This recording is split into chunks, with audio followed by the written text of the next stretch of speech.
چیزیں ہیں جو صحت کا ضامن ہے، ایک دہی اور دوسرا انار۔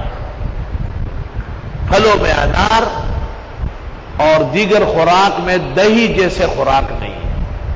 آپ دہی کھاتے ہیں الحمدللہ 20 کونڈے آپ کے لیے جمتے ہیں، اس لیے آپ کو کوئی پیاس نہیں لگ رہی۔ مجھے خود نہیں لگ رہی، یہ تو 3 گھنٹے کا 6 گھنٹے بھی پڑا ہوں پیاس نہیں، کہ میں سب سے پہلے سحری میں اہل خانہ جب سحری لاتے تب سب سے پہلے دہی لے آتے، اور دہی کا ایک پورا بٹھل جو ہے نا وہ پانی کی طرح غڑپا غڑپا غڑپا بسم اللہ پڑھ کر شفا کی دعائیں کر کے اس کو پی لیتا ہوں۔ پھر سالن روٹی کھائے نہ کھائے وہ مرضی آپ کی، یہ سحری کافی ہے آپ کے لیے۔ اور یہ دہی تمام فاسد مادے کاٹتی ہے، یہاں تک کہ وزن تک کو کم کرتی ہے۔ مولانا عطا الرحمان جن سے 37 کلو چربی نکالی گئی، میں نے کہا پرہیز ایسا خیال ہے میرا تو یہ تش ماستا ہو رہا، بس وہی تش ماستا ہو رہا، حالانکہ اس میں ملائی ہوتی ہے، اس پہ چکنائی ہے، وہ مؤثر نہیں ہے، نقصان نہیں کرے گی۔ اور انار، خوشحال خان خٹک نے کتاب لکھی انار نامہ، 500 فائدے نقل کیے۔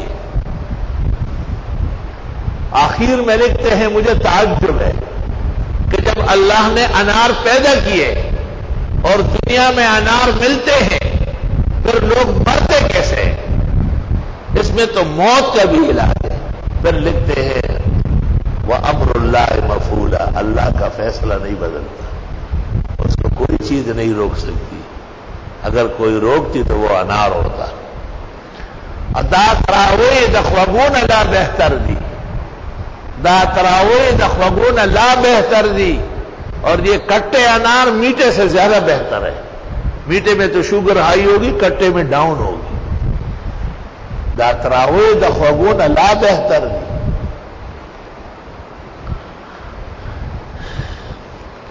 فیہما فاکہہ، پھل، ونخل اور کھجور، ورمان اور انار۔ وہ ایک دن ان کے لیے انار لاؤ بھائی، پتہ نہیں ہے یا نہیں، آج کا موسم ہے کہیں سے نکل آئیں گے۔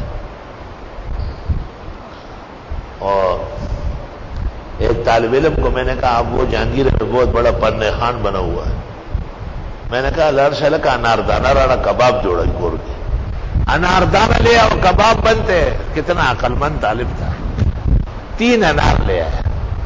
میں 10 بیدی کی دانی نشتا اس میں دانے ہیں نا، دا انار دیا گیا دانا دا اگر وہ سوزی ہو وہ چیگی ہو بے بہا کباب کے چولے کی۔ لا الہ الا اللہ۔ تو انار شوق سے کھایا کرو اور پیٹ روٹی سالن سے کم بھرا کرو تاکہ پھل پھول آپ پر اثر کرے۔ فَبِأَيِّ آلَاءِ رَبِّكُمَا تُكَذِّبَانِ۔ اور تبلیغ روایت ہے کہ ہر انار میں ایک دانہ جنت کا ہے۔ ہو سکتا ہے کئی روایت میں ہو، تبلیغ والے سارے جھوٹ نہیں بول رہے، روایت ہے ان کے بزرگوں نے ڈھونڈ ڈھونڈ کی بیان کی، کوئی روایت ایسی ہے جس میں کمی زیادتی ہے۔ وَبِأَيِّ آلَاءِ رَبِّكُمَا تُكَذِّبَانِ۔